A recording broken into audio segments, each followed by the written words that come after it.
Hey folks, Ashley at allthingsdentistry.com. I just emailed this digital radiograph, panoramic radiograph home, and I just wanted to review this for you briefly. This is the mandible fracture I treated yesterday.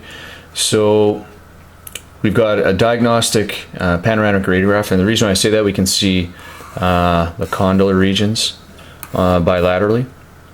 And we have a really good definition. I've adjusted the definition and the sharpness. So here is the fracture between teeth number 28 and 29, or FDI 4.4 and 4.5. And the subcondylar slash ramus fracture approximates right around here. This region here is not very clear. And I'll get my radiologist friend on Monday to take a look at this. So because this fracture communicates with the oral cavity, this would be considered a compound fracture.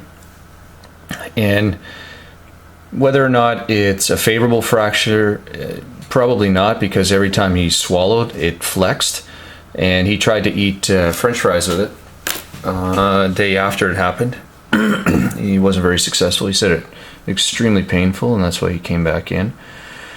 And here I just wanted to review just briefly sort of the percentages. I mean, the numbers kind of vary, and the types of and the regions of fractures. So again, if you're going to get typically a parasymphyseal slash mandible, body of the mandible, that's sort of this region here, you got to look on the opposing ramus subcondylar region for a fracture also. So that's it. Just taking a look at the pen. Take care. Cheers.